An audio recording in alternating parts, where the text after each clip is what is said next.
Obviously a good weekend, solid weekend, I would say. Heck of a pitcher's duel on Sunday. We just couldn't kind of figure out how to get that one hit or a couple of hits kind of string together. Schoonover, obviously, we know is really good, but now it's on to our Saturday, Sunday, Monday series in Tuscaloosa. We're going to have to be on our A game. I think we all know that. I'm excited for this opportunity. I think it's a big series for us. So we have 3 solid days of practice, which all of you guys know I love. So we're going to work hard and prep for them and hopefully come out ready to go. So I know you do like practice, so having the extra day, because I always wonder if there's a bastard time, if that favors anybody, because usually it's the home team, right? I think. But what about bastard time? Yeah, I like it just because we don't have a midweek, so you can spend all of your energy into focus on kind of what we're going to face defensively, offensively.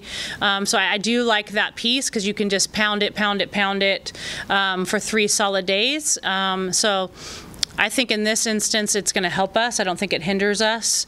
Next week it might be a little different story on our end because it's kind of really kind of crazy, but that's just how season goes. And we're down here kind of in the home stretch. We have basically 3 weeks left of conference, and so obviously we have a bye weekend thrown in there, but we got to finish strong. And we're going to kind of talk about that a little bit more, not looking ahead and really being focused on where we're at right now. You haven't played at Alabama yet, but I mean, just from what you've heard about the atmosphere there and just, playing there, kind of what are your expectations? Yeah, I have had the unfortunate opportunity, I guess we could say, of playing there quite a bit because at Stanford we got sent there for almost every super regional. I don't know. I love it, to be honest with you. It's an exciting crowd. It's hostile. It's all the things that you would want a home field advantage, to be. It's probably what teams feel like when they come and play in front of the 12th man here. So, but all of that's good, right? That's going to get us ready for postseason.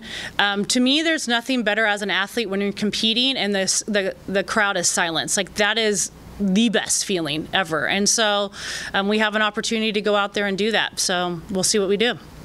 Jazz earned SEC Player of the Week honors. I know aside from the accolades, we talked about how she was kind of pressing at the plate the last couple weeks. Just what have you seen from her, especially this past weekend, how she's been able to just kind of relax and play free? Yeah, I mean, sometimes I forget that they're the age they are, and so she's just done a really good job. She got walked a lot this past weekend and then came up when her opportunities did come up to obviously get us some big wins. And so for me, that's just her experience. It's her ability to kind of check in on herself and say, hey, I'm doing this. I don't want to do this, and then knowing how to get out of it. I think your great players know how to get out of that quickly, and they don't lose confidence. Like the thing about Jazz is throughout this whole kind of season, she's never lost confidence in herself. And I think if you talk to her about last year, that's one of the things that she didn't do a great job at doing, is just kind of keeping her confidence. And so, that's something that we've challenged her with. Coach Harger and her have challenged themselves with. So I think that's really been the big difference, is you just can't lose faith in a sport full of failure, and she does a really good job of resetting. And I think honestly Lefty did a great job too, because I talked to her today, like Friday's game was a solid performance. I thought Sunday's was a great performance. Yeah. And what about just defensively for Jazz? How much of an asset she's been for y'all in the outfield? Yeah, we were actually talking about this as well as a staff. I think it was Matt and I actually, of just, we were really referring to Allie Enright when she caught that ball this weekend and threw home and threw a strike. And that kind of set the tone. So they have a reputation, right? I think everybody scouts every team, so we kind of know what the outfield arms look like and that range. Then she executes it. So then as the game goes on and the series goes on, as a coach by nature, you're going to think twice about running. And then Jazz did the same thing, right? Made a great throw, like all of those things, and it worked out. Like she was able to execute in a high pressure situation. And I've seen her overshoot that cut, and she did a great job of coming through, and I thought it was a good throw to home as well.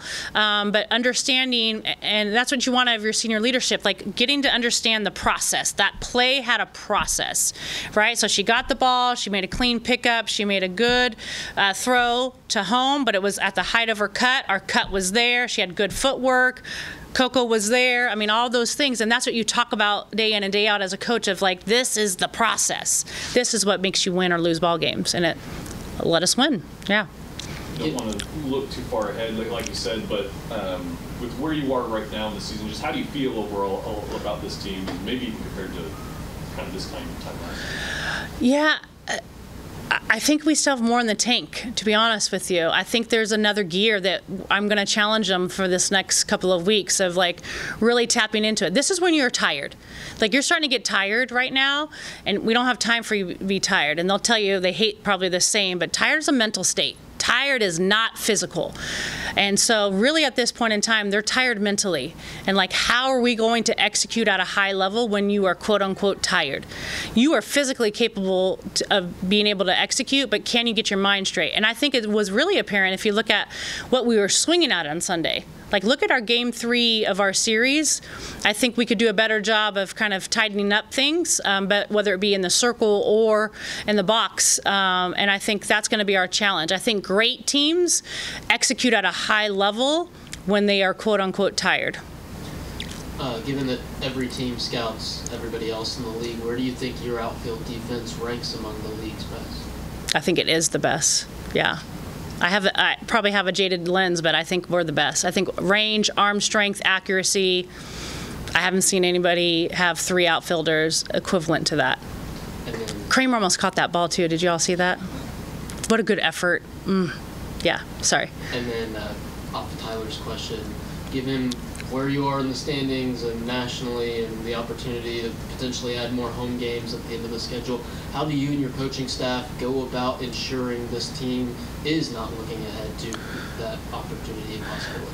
Yeah, I think you set that up in the fall. You set that up in how you deliver yourself, how we practice. We really don't talk about we won't even really talk about Alabama except for the fact, like, this is how Beaver's going to throw you, this is how Brisky's going to throw you, this is how we really talk a lot this whole entire time about us, our process, what we need to do. When you start talking about other things and what you can and can't do, that's what parents and fans and all of them get to do.